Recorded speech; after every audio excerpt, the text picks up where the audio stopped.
Vamos revisar um pouquinho o que foi o assunto das nossas últimas aulas. Bom dia, Nicolas. Minha internet hoje não deu... Tava boa, não. Você vai revisar um pouquinho para poder a gente continuar. A gente já está em colo, na verdade já está no final de colo. Mas aí eu vou voltar um pouquinho, porque como é a sequência lógica, a gente deu aquela paradinha para fazer a revisão. Então, eu vou continuar hoje. Vou voltar um pouquinho para o governo de Collor e depois eu sigo para o assunto que a gente já está. Então, vamos lá. Para a oitava, né? Pronto. Depois a gente faz essa correçãozinha. Aí vocês ficam isso já como atividade para casa, tá? Essa atividade. E aí, como eu disse a vocês, a gente já estava no final de cola, mas eu vou voltar um pouquinho, uma vez que a gente passou uma semana sem ter aula, porque foi a semana de revisão, né? Sem ter aula com assunto novo, né? A gente reviu. Então, depois de 21 anos, porque a ditadura militar começou em 1964, foi até 1985, chegando ao fim ao regime militar do país, a gente abre, né, sem eleições, desculpa, até 89, sem eleições diretas para o país, a gente pode votar pela primeira vez em presidente em 1989. Então, lembrando que durante o tempo da ditadura e aquela primeira forma de governo, que foi aquela que a gente já estudou, que elegeu Tancredo, e aí Tancredo, por problema de saúde, não conseguiu assumir a presidência do Brasil, veio o seu vice, José Sarney, a gente já estudou e caracterizou o governo de José Sarney. E aí, depois de tudo isso, né, depois da ditadura, eleições indiretas, a gente começou o processo, de fato, da redemocratização do Brasil, quando o Brasil, pela primeira vez, foi às urnas, depois da ditadura militar, e acabou escolhendo Fernando Collor, do PRN, o Partido de Reconstrução Nacional, como presidente do Brasil. Nesse período, o Brasil foi para segundo turno, né, com Collor e Lula, né, Luiz Inácio Lula da Silva, que era representante do Partido dos Trabalhadores do PT, que Collor teve 35 e Lula teve 31 milhões de votos, e aí ele tomou posse no Brasil no ano de 1990. Então foi o primeiro passo, não, foi a concretização da redemocratização do Brasil, quando o povo brasileiro foi às urnas e escolheu o seu chefe do executivo. E aí, em 1990, assume para a presidência Collor, né? E aí, quando Collor assume a presidência, ele vai herdar aquele índice de inflação que já vinha dos governos dos militares, e aí veio no governo de Sarney, e aí ele vai continuar esses altos índices inflacionários, chegando a mais de 1.764% de inflação do Brasil. O sistema, a conjuntura econômica do Brasil era bem conturbada. E para amenizar essa estrutura, né, esse déficit econômico, essa inflação, lança o Plano Collor, né, que a ministra da Fazenda, chamada Zélia Cardoso de Mello, ela cria esse Plano Collor, que ele se caracteriza principalmente, eu já falei para vocês sobre isso, mas toda vez que falar do Plano Collor, você tem que se ligar que ele está relacionado ao congelamento de preços das taxas de juros, tá?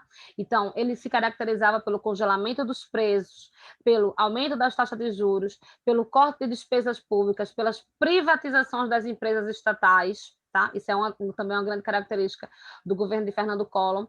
Ele também facilita a entrada de mercadorias estrangeiras, porém, a medida mais polêmica do governo de Collor e do plano Collor foi a que afetou principalmente a classe média, porque ele bloqueava a retirada dos depósitos bancários com valor maior de 50 mil cruzeiros novos. Então, isso gerou um grande congelamento dos preços, já era uma característica, e gerou uma grande repercussão negativa o plano Collor, uma vez que ele bloqueava a retirada de saldos dos depósitos. Naquela época chamava-se de caderneta de poupança. Essa foi uma tentativa, né, da ministra da Fazenda junto com Collor para frear a recessão do país, mas automaticamente gerou uma imediata oposição a esse bloqueio, que nos dias de hoje seria mais ou menos, só era permitido um saque de mais ou menos R$ 6.000. Eita, Tarcísio está querendo entrar. e aí gerou um grande descontentamento na população, né? De noite, de dia para noite, e as pessoas não puderam, tanto as pessoas físicas quanto as pessoas jurídicas, né? Só podiam tirar pequenas quantidades de dinheiro, e aí, em relação a isso, gerou uma grande repercussão negativa para o plano Collor, e inclusive acarretou a maior recessão econômica do Brasil. Então, Dani, é normal cair questão do plano Collor? Sim, principalmente ao que tange, principalmente ao bloqueio, né, a retirada de depósito que foi bloqueado. Então, em relação a esse plano de reconstrução nacional, esse plano, o plano Collor 1, depois vem o plano Collor 2, mas o que vocês mais devem chamar a atenção de vocês, sem sombra de dúvidas, é essa medida polêmica do governo dele, que era bloquear a retirada desses depósitos, que seria equivalente hoje a R$ 6.000, na época era chamado de, era na moeda nacional, era em torno de 50 mil cruzados novos. Isso gerou uma grande crise econômica do Brasil. O comércio passou por diversos problemas, diversas indústrias chegaram à falência, o número de desempregados aumentou substancialmente em relação ao Brasil, por isso que eu disse a vocês que foi a pior crise econômica que o Brasil enfrentou. Depois do plano Collor 1, ele lança o plano Collor 2, que também fracassa. A economia do Brasil teve diversos problemas nesse primeiro modelo neoliberal brasileiro, né? Esse modelo em que o Estado ele ajuda, ele permeia a economia, né? Aquela ideia do neoliberalismo. Então, sempre que falar sobre o governo de Fernando Collor, presta atenção no plano Collor. Vamos reformular.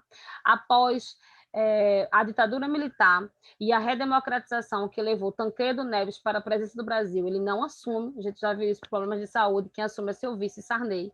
O Brasil enfrenta diversos problemas econômicos com elevadas taxas de inflação também no governo de Sarney. Collor ganha as eleições de Lula, eu já conversei para vocês o papel da mídia sobre isso, já falei para vocês na última aula que a mídia teve uma grande participação nessa vitória de Fernando Collor no segundo turno contra o Partido dos Trabalhadores, na figura de Luiz Inácio Lula da Silva. Collor assume a presidência do Brasil. Quando ele assume a presidência, ele lança o Plano Collor, né, que era um pacote para tentar reduzir a crise econômica do Brasil, característica de um Estado neoliberal, e aí congela o preço dos salários, aumenta a taxa de juros, privatiza as empresas estatais, ao mesmo tempo facilita a entrada de capital estrangeiro aqui no Brasil, mas o ponto-chave para você entender o governo de Collor é lembrar principalmente do bloqueio das contas. Por que isso aconteceu? Aconteceu essa ideia era para poder conter a inflação no Brasil. E aí, claro que a classe média, principalmente, se opôs duramente, lembrando que a classe média auxilia a eleição de Collor, né? Ficou grande satisfeita em relação a isso, porque de dia para noite as pessoas não puderam tirar, nem pessoas físicas, nem pessoas jurídicas podiam tirar os valores das suas poupanças, e, consequentemente, esse plano saiu pela culatra, né? Fechou a indústria, ficou ainda mais pior a configuração do comércio, né? Teve um grande número de aumento de desempregados, e aí, para conter o fracasso do plano 1, ele lança o plano Collor 2, que tinha características muito similares ao pacote do plano 1, né? Com poucas diferenças, né? Vamos dizer que ele aperfeiçoou alguns fatos, especialmente relacionados com as despesas estatais, e, na verdade, também fracassa o plano Collor 1, como o plano do Collor 2 fracassa, né? E principalmente a ideia de confiscar os valores das poupanças das pessoas para poder fazer com que existisse uma redução da inflação, ao mesmo tempo fortalecesse a moeda do Brasil, que era o Cruzeiro Novo. E aí a gente pode perceber que esse plano foi um fracasso, porque a inflação aumentou ainda mais, as empresas faliram, o desemprego aumentou, né? E aí o governo Plano Collor, né, em aspecto econômico, a gente pode dizer que foi um fracasso, né? Privatiza a empresa, reduz o funcionalismo, influenciado pelo neoliberalismo, faz com que exista um controle em relação ao capital particular, né, que é ao confisco da caderneta de poupança, e aí, se for cair alguma prova sempre relacionada ao plano Collor, sempre vai cair o que eu vou falar já, que é os escândalos de corrupção do seu governo, e o outro é aquelas medidas neoliberais do governo dele, relacionado principalmente para o confisco da caderneta de poupança. Quanto a isso, vocês têm alguma dúvida? Já pensou você ter lá na sua conta 100 mil reais? Sei lá. E, olha, você só pode tirar 6 mil. Então, claro que a classe média se opôs em relação a isso. Vou mostrar para vocês um videozinho sobre a Globo e Collor, eu já falei. 90? Então, ministra da Economia, Zélia Cardoso, no dia 16 de março de 1990, então, ministra da Economia, Zélia Cardoso de Mello, deixava estarrecidos milhões de brasileiros que assistiam ao vivo à entrevista em que anunciava várias medidas de impacto. Salário de preço. O que o Nicolas falou é muito pertinente, né? Queria eu ir tirar 6 mil, mas nós, né? Para classe média alta, classe alta, isso não é nada. Isso não é nada. Isso é dinheiro para a gente. Mas para classe média alta e classe média, isso não é dinheiro. Congelados, extinção de autarquias, demissão de funcionários públicos, abertura da economia e um inédito confisco de contas bancárias e poupança por 18 meses. Quem tem no depósito à vista, quem tinha ontem no depósito à vista 50 mil cruzados, pode ir ao banco segunda-feira e sacar, se quiser, 50 mil cruzeiros, né? Ou quem tinha isso no overnight. O que excede isso, a parte excedente a esses 50 mil, fica depositada no banco, junto ao Banco Central, sob a titularidade da pessoa física ou pessoa jurídica, em forma de cruzados novos. A gente, como socialista e que vinha do combate à ditadura, a gente falava em terrorismo, de golpe militar, essas coisas todas. E já o país redemocratizado, 2 anos depois da Constituição Cidadã, a gente vê um presidente eleito na enganação, na euforia. E ele deu 2 golpes, na verdade. O primeiro foi exatamente o golpe do confisco. E outro golpe que ele deu depois, que é o chamado Plano Collor 2, que foi as demissões de funcionários públicos e que colocou em disponibilidade. O Estado centralizou em si toda a poupança do país, surpreendeu o país inteiro com essa... recolheu todo o dinheiro em caixa, toda a poupança, todos os depósitos bancários, todos os certificados de depósito bancário, todos os investimentos financeiros aqui. E eu acho que isso mostrou, e não se resolve a inflação através de decretos. A inflação ou é um politicamente consistente ou meras medidas, autoritárias que sejam, via decreto, via provisória, lei, não resolve. Ok, deixa eu mostrar outro para vocês aqui. Espera aí.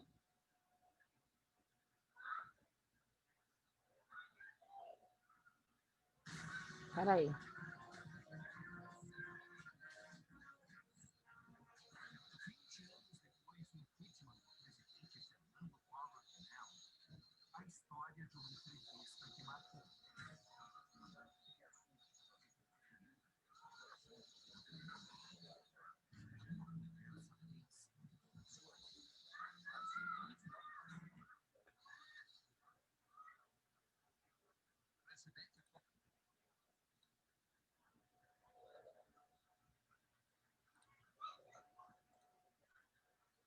Collor faz mudanças profundas na economia.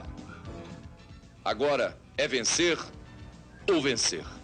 O Cruzeiro volta a ser a moeda nacional. A maior parte dos cruzados novos vai ficar retida nos bancos. Os preços até 15 de abril continuam iguais aos da última segunda-feira. A ministra da Economia garante que o salário real será preservado. O presidente Collor leva o plano econômico ao Congresso. Pela primeira vez, um presidente atravessa a pé a Praça dos Três Poderes com todos os ministros. Nossos comentaristas que passaram o dia todo de plantão em Brasília vão explicar nesta edição os detalhes das mudanças na economia. Veja agora no Jornal Nacional. O presidente Fernando Collor anunciou logo no início da manhã as medidas que mudam a vida do país. O anúncio foi feito numa reunião com o Ministério e as lideranças dos partidos. Depois ele foi ao Congresso, recebeu missões estrangeiras e ainda surpreendeu muita gente. Hoje, um novo estilo de trabalho pousou no Planalto. O presidente Fernando Collor chegou de helicóptero às 6h40 da manhã para a primeira reunião do Ministério. O presidente ainda esperou 15 minutos pela ministra da Economia, a única que chegou tarde, e abriu a reunião que confirmou a habilidade dele em usar o poder da comunicação. O anúncio das primeiras medidas do governo Collor foi transmitido ao vivo para todo o país, num horário em que muita gente ainda estava em casa. Às 10h30 da manhã, o presidente Fernando Collor de Mello inovou e surpreendeu outra vez. Saiu a pé para ir ao Congresso Nacional. A caminhada de 4 minutos foi outra oportunidade para que as câmeras registrassem mais esta marca do estilo Collor. De volta ao Palácio, o presidente continuou a tarefa de receber líderes estrangeiros que vieram para a posse. No final da tarde, outra surpresa do novo presidente. Os dragões da independência se prepararam para a saída dele pela rampa do Palácio. Mas a centena de pessoas que esperava ver o presidente Collor viu frustrada o helicóptero decolar pelo outro lado do Palácio. O ritmo de trabalho do primeiro dia de governo do presidente Fernando Collor parece ter sido ditado muito mais por uma tendência do que por uma simples coincidência. Para amanhã, sábado, o presidente reservou o dia inteiro para despachar normalmente aqui no Palácio do Planalto. Os funcionários do Palácio já foram avisados para chegar às 8 da manhã e para se prepararem para um dia de expediente normal. O presidente Fernando Collor anunciou logo cedo o programa econômico para os ministros e lideranças políticas. O presidente dividiu as medidas em 3 blocos, começando pelo que ele chamou de saneamento moral. 1. Abuso econômico. Passa a dar até 5 anos de cadeia neste país. Olha, que bonzinho. Esconder mercadorias. Exagerar nos preços. Iludir o consumidor. Levará para trás das grades o gerente, o diretor e o dono da empresa. 2. O funcionário público que participar de atos lesivos ao fisco será demitido e será preso. 3. Extinção de todas as mordomias, pagamentos disfarçados de salários, etc. 4. O anonimato da riqueza escusa, conseguida com sonegação, está extinto. Acabaram para com a União, através de leilões de indivíduos, por instituições financeiras, fundos de pensão, companhias seguradoras, etc. Sobre preços e salários, o presidente Fernando Collor determinou o seguinte: os salários de março vão receber a inflação integral de fevereiro. Os preços voltam aos valores do dia 12 de março. No dia 15 de abril, começa a política de prefixação de preços e salários. Deixa eu tirar aqui. Enfim, então o que é que a gente tem aí? A gente tem o primeiro presidente eleito de fato por voto direto após a ditadura militar, e que com esse presidente também fica marcado uma das maiores crises econômicas que o Brasil já teve. Quando ele assume a presidência, não é bonzinho todo. Quando ele assume a presidência, ele cria esse pacote econômico chamado de Plano Collor, que, como a gente pode perceber aí mesmo, resumidamente, congela os preços, né? Ao mesmo tempo, aumenta a taxa de juros, né? Corte, principalmente de despesas públicas, tá? Demite funcionários públicos, privatiza empresas estatais, como ele privatizou as usinas siderúrgicas de Minas Gerais. Também facilitou a entrada de capital estrangeiro aqui no Brasil, né, com imposto mais barato para produtos estrangeiros, né, produtos importados para facilitar a entrada. A medida mais polêmica, congelamento, né, o bloqueio da retirada dos depósitos, que a gente chamava na época de caderneta de poupança. Ok. Fracassou total. O Brasil entrou na pior recessão da história do Brasil.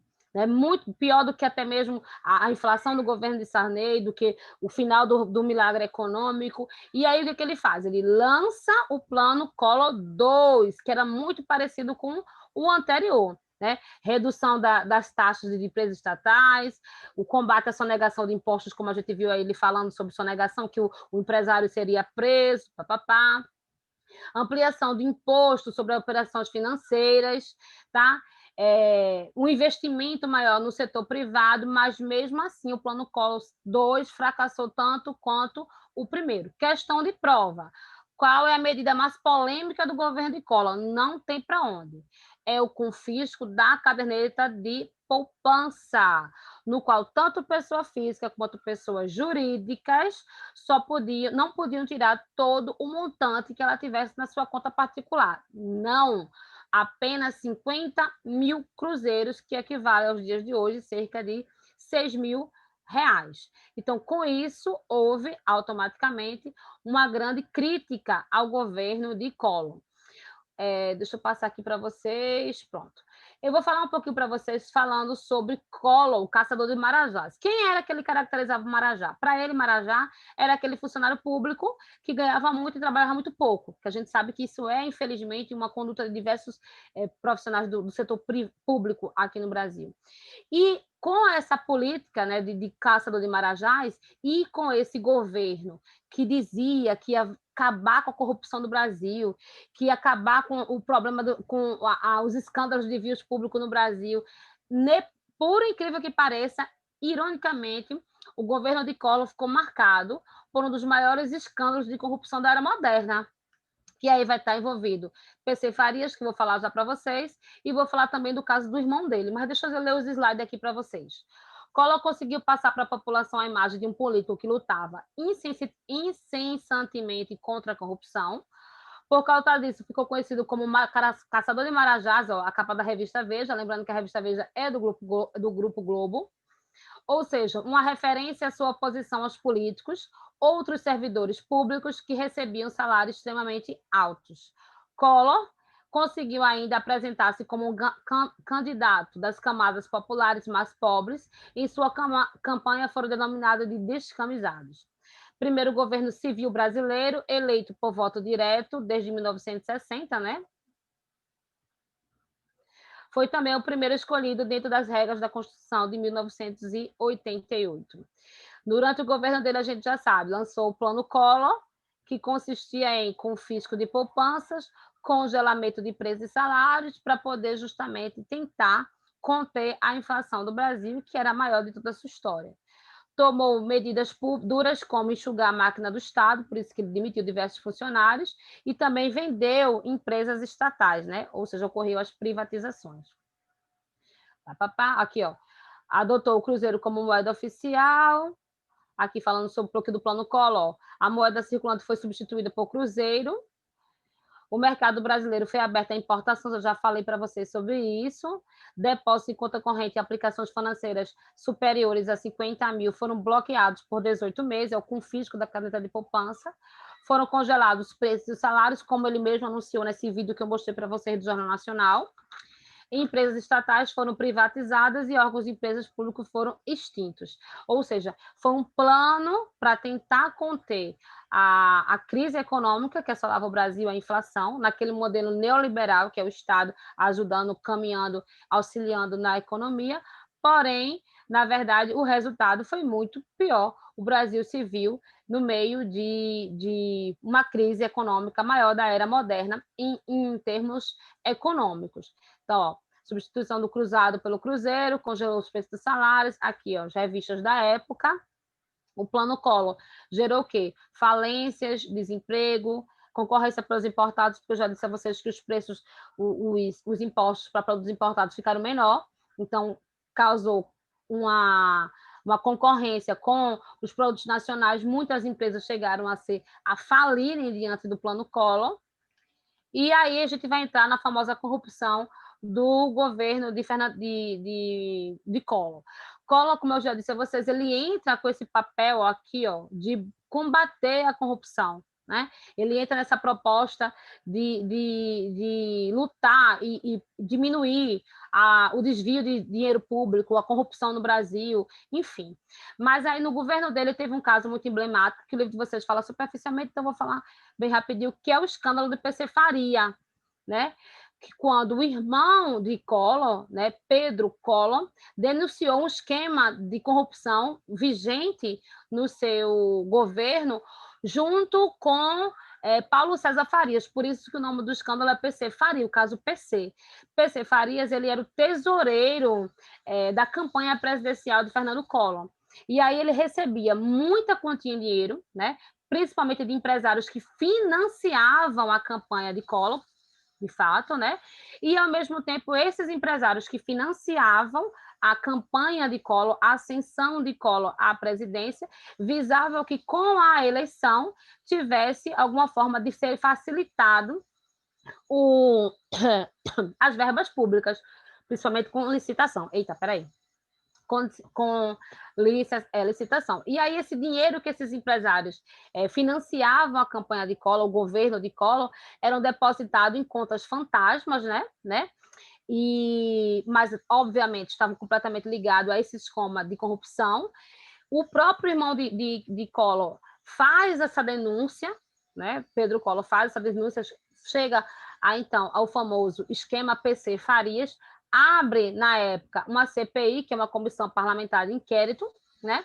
E aí fica confirmado por depoimento, principalmente de, até então, um ex-motorista, que era um motorista particular de Collor na época, o famoso esquema de corrupção.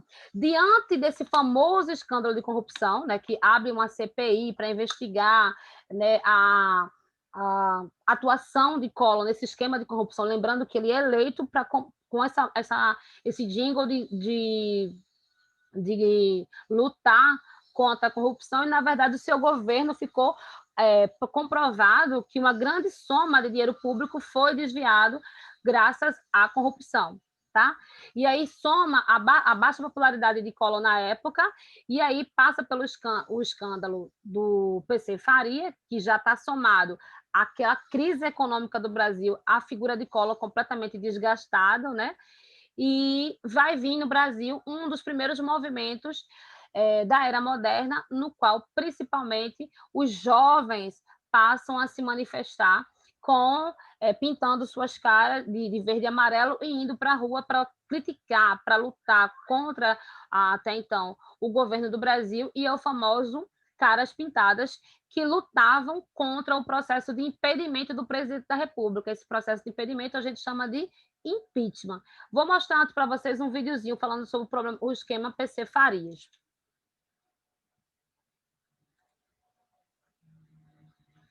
Tá certo, Bianca? Tá tranquila?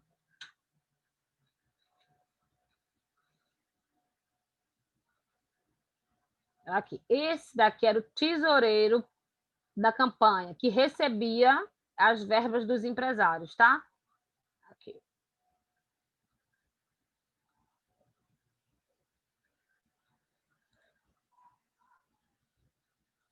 Paulo César Cavalcante Farias era o homem de confiança do ex-presidente Fernando Collor. PC foi tesoureiro da campanha de Collor em 89 e frequentava a casa da Dinda. Naquela época, PC Farias já respondia a 20 inquéritos e estava na lista negra do Banco Central por emitir notas falsas em nome de uma de suas empresas, a Tratoral. A primeira denúncia de tráfico de influência veio em outubro de 90, com Collor já na presidência. PC teria tentado forçar um empréstimo da Petrobras à VASP no valor de 40 milhões de dólares. A pressão terminou com a demissão do presidente da Petrobras, Luiz Otávio da Mota Veiga. Mas coube ao caçula da família Collor denunciar o empresário e o próprio presidente da República.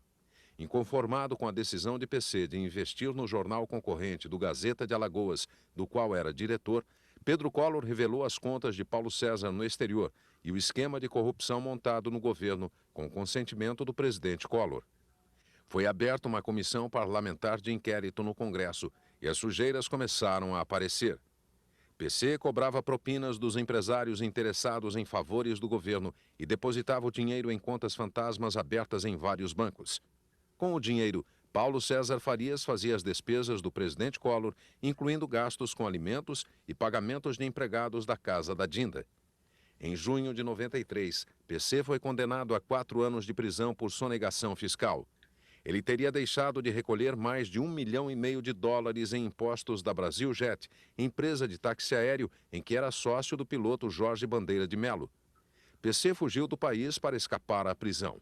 Passou pela Argentina, Inglaterra e foi parar na Tailândia, onde acabou reconhecido por brasileiros e preso em novembro do mesmo ano. Trazido para o Brasil, PC Farias foi levado para uma cela especial do Batalhão de Choque da PM em Brasília. PC só saiu de lá para o enterro da mulher, Elma Farias, que morreu de infarte em julho de 1994. 6 meses depois, foi condenado novamente, agora por falsidade ideológica. A pena de 7 anos em regime semiaberto, mais multa de R$21 mil, não impediu que ele fosse transferido mais tarde para uma prisão de Alagoas, onde conseguiu alguns benefícios. Ganhou prisão albergue em troca de prestação de serviços comunitários, teve redução de pena e, por fim, ganhou o direito até de dormir em casa. Ele foi assassinado, provavelmente como queima de arquivo, né? Depois vocês pesquisem direitinho, ele foi assassinado. Deixa eu tirar aqui, porque senão fica entrando aqui no meu vídeo esse áudiozinho.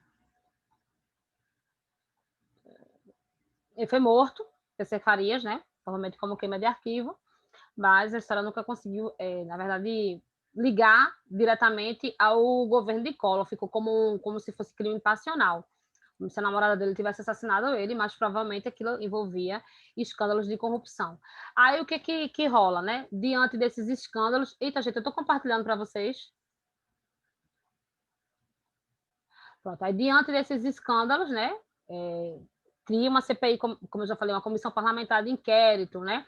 Que começa a investigar o famoso esquema PC Faria, né? O desvio do dinheiro público, né? Para essa forma de corrupção, a baixa popularidade. E aí surge no Brasil esse movimento, deixa eu ver se eu coloquei a imagem dele aqui, botei. Os famosos caras pintadas, que eram justamente os jovens que pintavam o seu rosto de verde e amarelo e começavam a ir à rua para pedir para que Collor saísse do poder, que ele enfrentasse o processo de impeachment. Então, foi muito importante, porque a gente consegue perceber aqui ó, a consciência política, principalmente da população mais jovem do Brasil. O Brasil tinha passado por anos de ditadura, então, o primeiro presidente do Brasil, redemocratizado de fato pelas vias diretas, entra no poder com a política de combater a corrupção e cai no escândalo de corrupção. Aqui, ó, circulam suspeita de envolvimento de ministros e altos funcionários em uma grande rede de corrupção. A primeira-dama, Rosiane Collor, que eu acho que eu botei no vídeo, aparecia ela, acho que ela não está aqui em nenhuma imagem dela. Foi acusada do uso de dinheiro público de favorecimento ilícito a seus familiares. As suspeitas transformaram-se em denúncias, e aí abre, né, a famosa CPI, no famoso esquema PC, pelo tráfico de ódio, influências e irregularidades. Paraná, uma capa da Veja aqui, ó, com Pedro Collor, que foi justamente ele que foi o principal delator do escândalo do PC Faria. Foi instalada uma CPI, uma comissão parlamentar de inquérito, a fim de investigar a participação de Collor no esquema PC Faria. Num ato desesperado para salvar o seu mandato, Collor fez um discurso em rede nacional e pediu para que os brasileiros vestidos de verde e amarelo, em gesto de apoio ao presidente, foi às ruas, mas foi o contrário, o povo foi de preto para a rua, pintou de verde e amarelo, e aí deu origem aos movimentos de cara pintadas, principalmente a população mais jovem, que começou a ir às ruas para solicitar que Collor passasse pelo processo de impeachment, ou seja, de impedimento, no qual ele saísse da presidência do Brasil. Aí, diante de todos esses escândalos aí, né, a população, como eu já disse a você, se manifestou, principalmente os mais jovens, por isso que é tão importante vocês conhecerem de política, né? Pintaram o seu rosto de verde e amarelo, começaram a exigir que Collor passasse pelo processo de impedimento, e aí, diante desses movimentos de rua, automaticamente, o anseio da população chega até a Câmara, né? Collor fica isolado, abre um processo de impeachment contra Collor, né, com com 441 votos a favor e apenas 38 votos contra. Né? A votação da Câmara seguiria para o Senado, como a gente viu isso acontecer com a presidente Dilma, né? Saiu da Câmara e foi para o Senado, mas aí teoricamente, quem passa pelo processo de impeachment perde os seus direitos políticos, que não foi o que aconteceu com Dilma, né? Dilma passou pelo processo de impeachment na Câmara, no Senado, perdeu a cadeira presidencial, mas não perdeu os seus direitos políticos. Mas com Collor, né, ele, com medo de perder esses direitos políticos, ele renuncia ao cargo da presidência do Brasil em 29 de dezembro, ou seja, 2 anos depois do processo, depois da sua eleição, né? Então, pouco antes de ser condenado, né, por crimes também de responsabilidade, e ele não enfrenta o processo do impeachment completo, ele só sofre o processo de impeachment na Câmara. Quando vai para o Senado, ele renuncia antes, ele deixa a presidência do Brasil com medo de perder como é que chama? Seus direitos políticos, né, de novamente se candidatar, com medo de não se candidatar novamente, perder esses direitos políticos. Ele sai da presidência do Brasil, mas ele ainda assim, no Senado, ele é condenado por crime de responsabilidades, e mesmo ele renunciando antes da votação e para o Senado, ele perde seus direitos políticos. Os direitos políticos dele são cassados, aonde ele se tornou inelegível por 8 anos. Pasmo, depois disso ele vem, inclusive foi um dos senadores mais votados do estado do Alagoas. Então, posterior a isso também, dá César o que é de César, depois o Supremo, né, o STF, acabou considerando ele inocente, né, e livrou ele das acusações de corrupção, livrou ele também das denúncias do famoso esquema PC Farias, das denúncias que tinha contra ele, falsidade ideológica, participação passiva diante do esquema de PC Farias, né, crime de peculato, né? Então, ele foi inocentado pelo Supremo, e posterior ele volta para o Brasil e, inclusive, como eu já disse a vocês, fez e faz parte ainda do cenário político do Brasil atual, né? Primeiro porque ele realmente, pelo Supremo, ele foi inocentado. E aí o governo de Collor, para resumir, foi um governo muito conturbado, né? Diversos escândalos de corrupção marcaram o seu governo, tanto que ele sai da presidência, ele passa pelo processo de impeachment, depois na Câmara, depois, para não passar pelo Senado, ele renuncia à presidência do Brasil, e hoje ele, como eu disse a vocês, é uma figura ainda muito em alta na política do Brasil, foi eleito senador 2 vezes pelo estado de Alagoas, então ele é uma figura que ainda continua na presidência do Brasil, na esfera política do Brasil. Como ele renunciou, quem assume, obviamente, o governo seria o seu vice, e naquela época o seu vice era Itamar Franco, né? Então ele assume a presidência do Brasil, e aí eu vou falar um pouco sobre o governo dele, mas antes, deixa eu falar para vocês aqui, ler os slides. Aqui a denúncia. Deu hora já, Dani. Os caras pintados já deu, foi? Deixa eu marcar aqui que eu parei aqui. Foi. Ó, tá vendo? Hoje ainda foi eleito senador 2 vezes pelo estado de Alagoas, e na próxima aula eu venho com Itamar Franco. Tá, gente? Se vocês tiverem alguma dúvida, avisa aí. Tá? Tchau! Mudos. Tchau, tchau, Dani. Tchauzinho, Felipe. Obrigada. Ah, é.